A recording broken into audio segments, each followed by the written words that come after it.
Hi, this is Shelby Wagner, and I want to say welcome to my YouTube channel. This is the fourth video in our series on the topics that are presented in my book. And today I'm talking about grieving. Um, my husband died 5 years ago now, and yes, it did get easier over time, but that doesn't mean I've recovered completely. I don't think you ever forget your spouse, especially when you're married for 50 years. Um, I just want to first give a disclaimer that I am not a licensed psychologist or therapist, but I do have experience with the subjects that I do talk about in my book, Learning to Dance in the Rain, Surviving Grief, Internet Dating, and Romance Scams. And I wrote my book to help other people avoid losing their money and losing their hearts and getting hurt like I did, and also to help those that are grieving. I always wondered, I would hear of a friend passing away, and then a few months later, their spouse also passed away. And I kind of wondered about that. And so when I was starting to write my book, I did a little research on it, and I found out it is a real problem, and that statistics show that. A surviving grieving spouse has a 66% chance of dying also in those first 3 to 6 months. So, wow, that's really something. Don't you think? I feel badly for those people who have maybe their health deteriorated, from taking care of their loved one. Maybe they just died from loneliness. Maybe they and heartbreak. And um, there are many reasons, I suppose, but I thought if I included this subject in my book, maybe I could help a few people to make the grieving a little bit easier and to remind people, hey, you got to grieve. Um, some men especially think, oh, well, that's not a macho thing. So, um, no, I'm not going to let anybody know how hurt I am or whatever. But that's no good. You really, really need to grieve in order to heal. And so in my book, I said, well, what is grief anyway? And one of the definitions that I liked was grief is a response to loss of someone who has died, someone that you really liked or you really loved.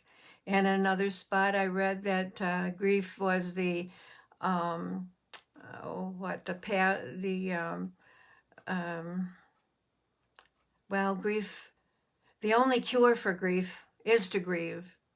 I thought that was a very profound thought also. And I forgot what I really wanted to say, but about grieving, you know, everybody grieves in a different way. There's no right way to grieve, but it is a normal thing to feel sad when you've lost someone that you've known for a long time and loved. And so it's really expected. People expect you to grieve.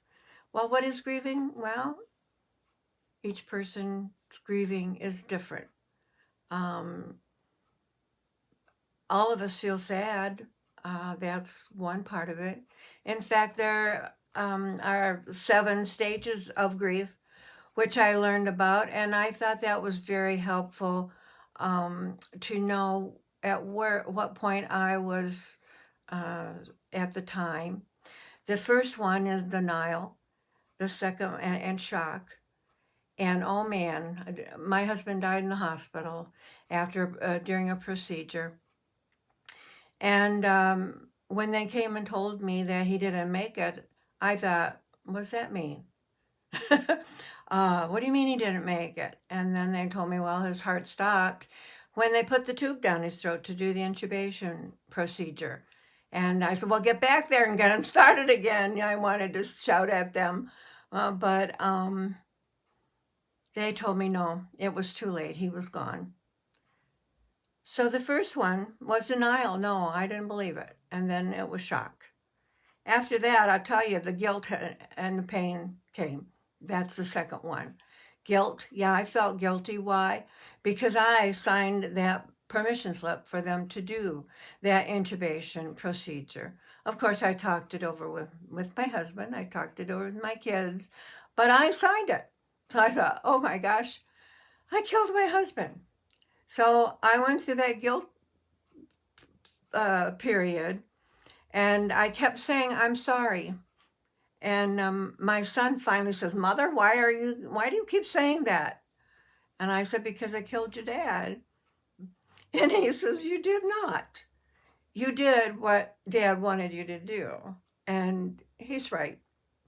Dad wanted to get well, and they told me that's the only way he could get well was to do this procedure so the medicine could get down into his lungs where it belonged. So that was the second stage, and that was a hard one.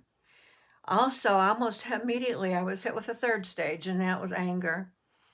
By the time I got home the next day, and I had cried a lot, and yeah, that help me, I guess. But I was so angry that he had left me. He had left me after 50 years. We were going to have a party in 2 weeks, celebrating our 50th wedding anniversary, and now I had to plan a funeral. It was hard. Yeah, it was difficult. But I did it. It helped me to get through my grief, and but I was angry. I was angry at God. Why did you do this to me, God? I don't know how to live alone. I have never lived alone. I can't do without him, I thought. And then I was mad at Bob because he left, because he died. He didn't have a choice, but he died. And I grieved. Yep, I sure did.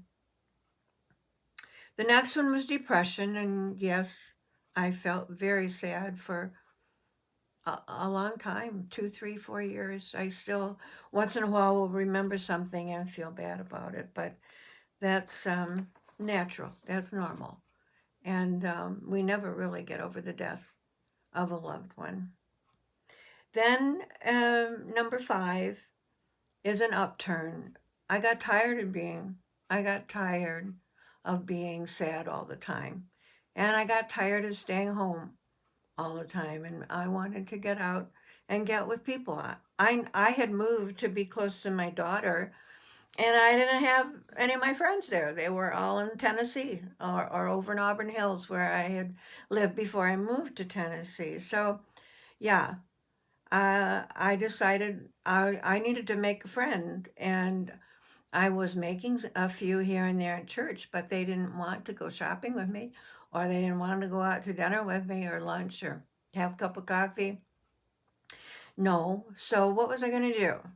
So I turned to dating again, internet dating, and I'm going to be talking about that in the future in videos. But this one is about grieving, and that's what we're going to talk about. So, yes, the sixth one, then the fifth one was an upturn, deciding something. The sixth was reconstruction, rebuilding my life as a single person. I didn't know how to navigate being single. I didn't know how to navigate dating again, and I was learning. And then finally, your seventh one is acceptance or hope. A friend of mine said, I don't want to accept that he died. And that got me thinking, and I thought, well, gee, we accept gifts that people give us. But are we going to accept that our spouse, our loved one has died? I don't accept it. Um, I like to think of it as hope and the upturn and moving forward.